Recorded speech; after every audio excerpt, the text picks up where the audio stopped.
What's going on, guys? It's Lars. I figured I've had enough people ask me over the course of the last couple of months to try and explain or show how I do the top string that I've been doing for a while. And I figured that'd be a great way for me to do my first tutorial video. So we'll get right started. First thing that we're going to do is I am going to be using some super soft memory mesh. I absolutely love this stuff. It strings very different than a lot of other of meshes, just the way that it opens up a lot bigger than it initially looks. Anyone who's ever tried to string 20 mil mark mesh knows exactly what I'm talking about. Today I'm going to be stringing a brand new white Lakota 2. I love this head. It's extremely versatile.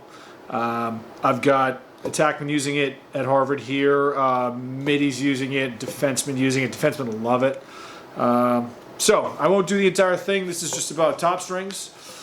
So here we go. One of the things that I always do when I start my top strings is I always start on the side of the mesh that has the 10 diamond row on top. The reason why I like to do that is because instead of just, a lot of people, and I used to do this as well, this is a 9 diamond top string that I'm doing. So I would start on the 9 diamond side and I'd fold it over once. You'd see it here, and then obviously from the way I'm stringing it, it would look like that to you.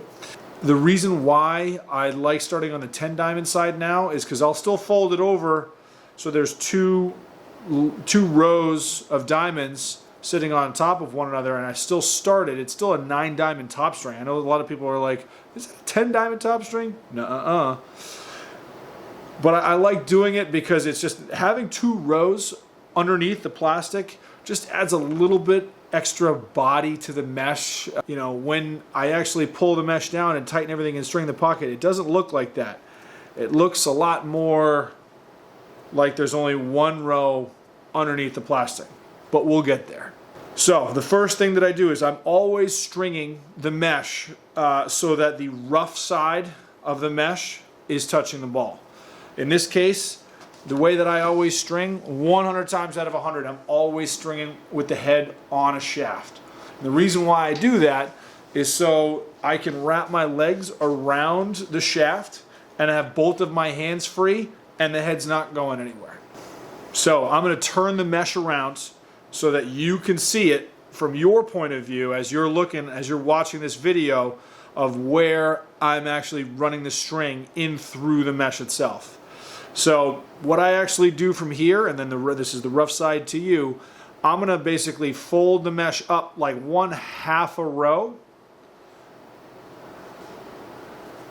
So you see it like that. Now I'm going to find the middle, and the middle is right there. So this is, usually I'm looking at it my way, but I want you to be able to see it from your point of view. I'm going to weave in, out, this way, and I'll take some pictures after the fact.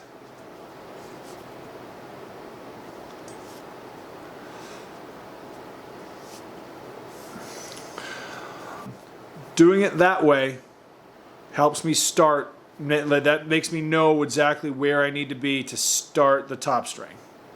So now from here out, I'm going to turn the mesh around because I'm the one who has to string this piece right here onto this head. I'm going to tilt the camera a little bit more down so that it's the head is even in the middle of your screen. But now I'm flipping the mesh back over for myself just because I'm stringing the head. So I've got the mesh lined up. It's facing me the correct way. I'm going to take the 2 ends of that string, and I've got these 2 middle holes. If you're going from one side to the other, if you count 1, 2, 3, 4, 5, 6, I'm starting with holes 3 and 4.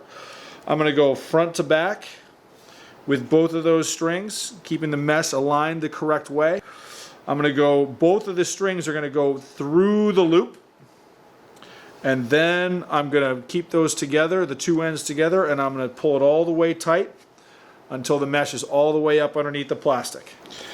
So now the mesh is still folded like halfway over the way that it was before that I showed you. And now I'm going to go from one side. I'm going to finish one side before I do the other. So hopefully, as you can see here, I'm going to be going in and out, another top string knot, in and out, another top string knot, and then I'm pulling it over and tying it off on the side. So you see that here. Let's see if we can zoom in.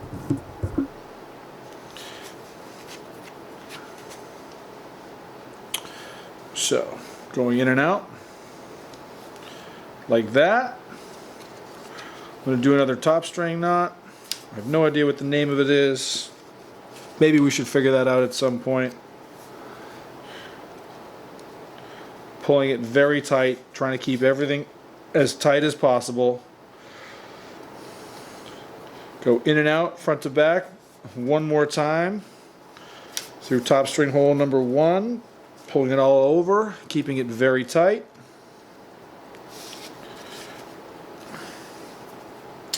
Coming back out. Not going to go through the first one. In this case, I'm going to go through the second one because it pulls everything a little bit further east-west. Let's do that. It pulls everything a little further east-west. Gives me a nice and tight all the way across the top.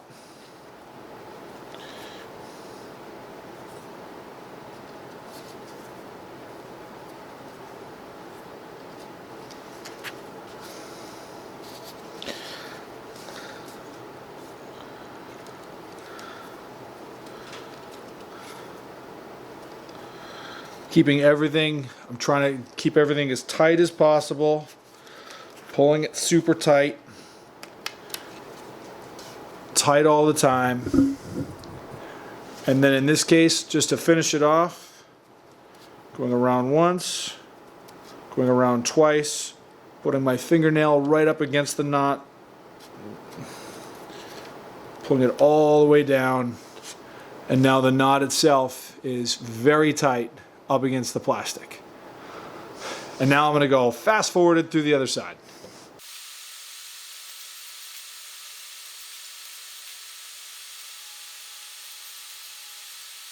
And voila, that's how to do my top string. But the one more thing we want to do before we finish is I'm going to take, and I'll zoom back out in a second, I'm going to pull down, and this is something I always do before I actually string the pocket, is I'm going to pull down as hard as I can on the mesh, almost to the point where I'm bending the plastic a little bit.